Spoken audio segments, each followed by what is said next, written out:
नमस्ते सदावत्सले मातृभूमि। हम लोग चर्चा कर रहे हैं और अभी सुप्रीम कोर्ट में ज्ञान वापी का केस गया था और अभी सुप्रीम कोर्ट की 3 जजों की बेंच ने 3 बजे से सुनवाई शुरू की।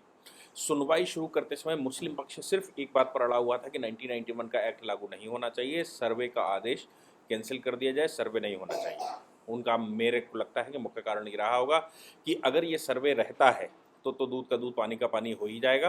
अगर स्थानों को बदला गया है तो उनको वैसे ही रहने दिया जाए। औरंगजेब ने अगर ये अत्याचार किए हैं तो औरंगजेब के अत्याचारों को हिंदुओं के सर पर रखकर दिखाया जाना चाहिए कि औरंगजेब ने किस प्रकार से हिंदुओं को, हिंदू देवी देवताओं के सिर पर, मैं बड़े दुख के साथ कह रहा हूँ कि भगवान विश्वेश्वर के सिर पर होल करके वहाँ फव्वारा फिट करने का प्रयास किया गया होगा। आप सोच सकते हैं कि कितना अत्याचारी लोग रहे होंगे। चूँकि वो शिवलिंग बहुत बड़ा है इसलिए उसको स्थानांतरित नहीं किया जा सकता, तो वहाँ पर उसमें ड्रिल से, बाद में जब भी हुआ हो तो ड्रिल से होल कर किया गया होगा उनके सिर पर और होल करके वो फव्वारे को लगाया गया होगा। ऐसे भगवान विश्वेश्वर क्या इनको माफ़ करेंगे? ये भी एक बड़ा प्रश्न है। सुप्रीम कोर्ट में ये जो लेकर गए थे वो सारी चीज़ें ध्वस्त हो गई, यानी कि मुस्लिम पक्ष की एक भी बात सुप्रीम कोर्ट ने स्वीकार नहीं की। और सुप्रीम कोर्ट ने सुना तो पूरा। पहले उन्होंने कहा कि बात ये आती है कि अगर सर्वे नहीं होगा, यानी कि सर्वे के ऑर्डर किए गए थे, तो कोई भी कोर्ट साक्ष्य संगठित करने में, साक्ष्य इकट्ठा करने में आप किसी को रोक नहीं सकते और साक्ष्य इकट्ठा करने पर कोई एक्ट रोक नहीं लगाता। दूसरी बात सुप्रीम कोर्ट ने कहा कि भाई अब सिविल सूट, टाइटल सूट का मामला है, पूजा के अधिकार का मामला है, आप हमारे पास क्या कर रहे हैं? नीचे ये तो मामला लोअर कोर्ट ही सुनेगा।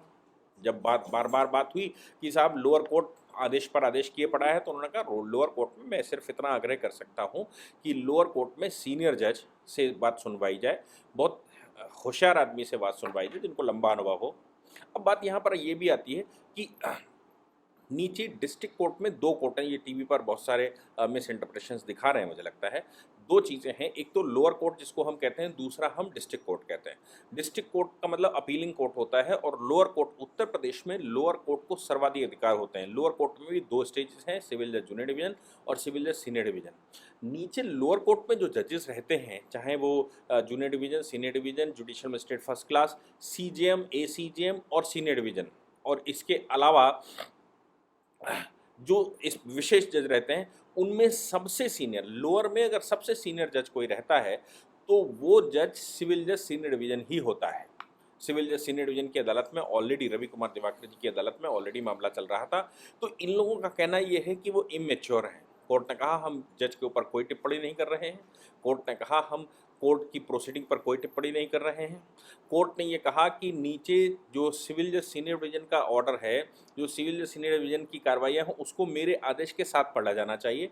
मेरे आदेश जो हमने जो भी किया है उसको सबस्यूम किया जाना चाहिए, यानी कि जो वज़ू के स्थल को सीज़ किया गया है 8 हफ्ते के लिए, अभी 8 हफ्ते की बात कर दी है, तो जो सीज़ किया गया है उसको हमारे आदेश के साथ नीचे के कोर्ट का आदेश पढ़ा जाना चाहिए, यानी कि सिविल जज सीनियर डिवीजन के आदेश को ही सर्वोपरि कोर्ट ने माना।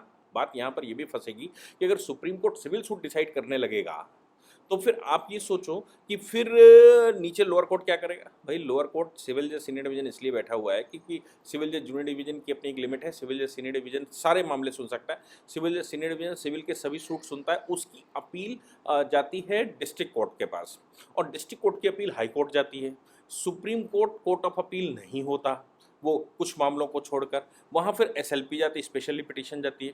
तो फिर आप सीधे एसएलपी में हर बात, हमारे यहाँ का एक फैशन बन गया है कि कुछ भी हो सीधा उठाओ और सुप्रीम कोर्ट पहुँच जाओ। कुछ भी नीचे किसी अदालत में चल रहा हो, देश के किसी कोने में चल रहा हो, एक बहुत बड़ा ग्रुप है जो सीधा सुप्रीम कोर्ट में चला आता है। हालांकि सुप्रीम कोर्ट बातों को सुनता है, लेकिन आज सुप्रीम कोर्ट का जो ऑर्डर है वो ऑर्डर काबिल तारीफ है। ऑनरेबल सुप्रीम कोर्ट ने सीधा कह दिया कि नीचे सिविल जज सीनियर डिवीजन की अदालत में जाना चाहिए। मैं इतना जरूर कह सकता हूँ कि सिविल जज की जो सीनियर जज है, किसी सीनियर जज की उसकी सुनवाई होनी चाहिए जिसको खूब सारा अनुभव हो। मुझे लगता है कि सबसे ज़्यादा अनुभवी अगर कोई जज होता ही है, बट नेचुरल होता है, तो वो सिविल जज सीनियर डिवीजन होता है। इसके ऊपर अगर किसी कोर्ट को देंगे तो फिर वो जिला जज को चली जाएगी और जिला जज को या फिर किसी एडीजे को चली जाएगी।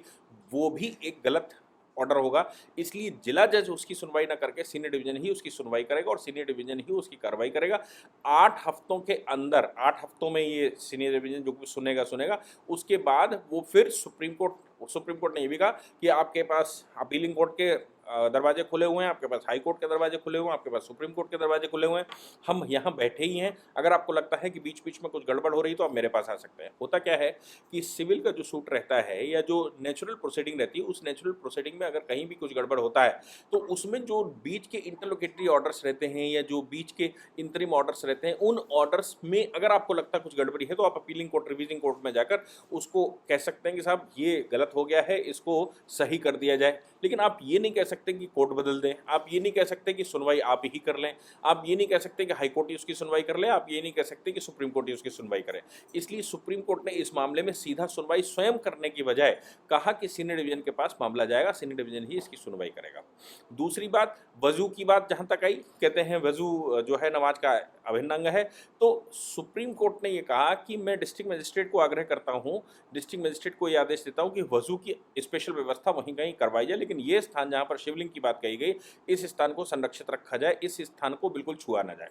मुस्लिम पक्ष का ये कहना कि 1991 का वर्शिप एक्ट के अनुसार ये सर्वे ही नहीं होना चाहिए, तो उन्होंने कहा सेक्शन 3 ने किसी प्रकार के, सेक्शन 3 मतलब 1991 के एक्ट के सेक्शन 3 ने किसी प्रकार का कोई सर्वे करने से नहीं रोका है। इनका कहना था कि मीडिया में रिपोर्ट लीक हो गई और इनडायरेक्ट वे में सुप्रीम कोर्ट के सामने भी धमकी भरे लहजे में कहते हैं कि इससे सौहार्द खराब होता है, देश का माहौल खराब हो जाएगा। यानी कि सुप्रीम कोर्ट को ये बताना चाहते हैं कि ये माहौल खराब हो जाएगा, यानी कि आप इसको आदेश को अपास्त कर दीजिए, नीचे वाला मामला सब खत्म कर दीजिए, नहीं तो कुछ गड़बड़ हो जाएगा। हालांकि सुप्रीम कोर्ट ने कहा कि देखिए लीक नहीं होनी चाहिए, ये मैं मानता हूँ, सर्वे की रिपोर्ट कोर्ट के पास ही जानी चाहिए, कोर्ट उसकी सुनवाई करे, कोर्ट के पास ही वो रहे, ये मैं मान कर चलता हूँ।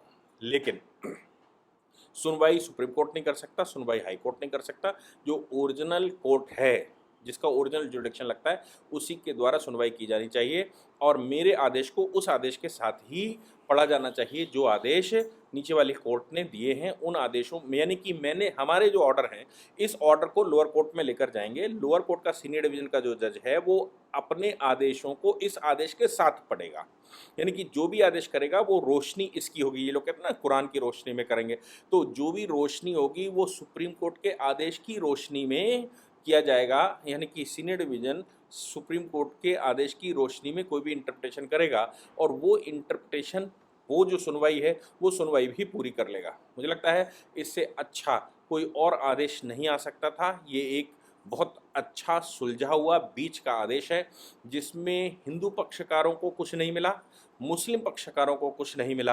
हालांकि मुस्लिम ये एंशिएंट मोनूमेंट का मामला जहाँ तक आता है, एंशिएंट हिस्टोरिकल प्लेस का जहाँ तक मामला आता है, तो ये पूरा स्थान ही संरक्षित हो जाना चाहिए था और ये पूरा स्थान संरक्षित न करके ऑनरेबल सुप्रीम कोर्ट ने नमाज पढ़ने की अनुमति जारी रखी है। इसका मतलब ये है कि मुस्लिम पक्ष को जो जो जो रिलीफ है वो रिलीफ मुस्लिम पक्ष को पूरी देने की कोशिश की, जो रिलीफ मिलनी चाहिए। मुझे लगता है कि एक सही निर्णय है। अगर सीनियर डिवीजन की बात से आप सहमत नहीं है तो सुप्रीम कोर्ट आने के बजाय डिस्ट्रिक्ट कोर्ट में उसकी रिवीजन जाना चाहिए, डिस्ट्रिक्ट कोर्ट रिवीजन के बाद हाई कोर्ट जाना चाहिए। तो तरीका यही है कि ये सीधा यहाँ जब नीचे आदेश किया था सिविल जज सीनियर डिवीजन ने, तो सिविल जज सीनियर डिवीजन के आदेश से अगर आप असंतुष्ट थे तो आपको डिस्ट्रिक्ट जज की अदालत में जाना चाहिए, डिस्ट्रिक्ट जज उसको सुनता या किसी से सुनवाता और वो रिवीजन में मामला सुना जाता।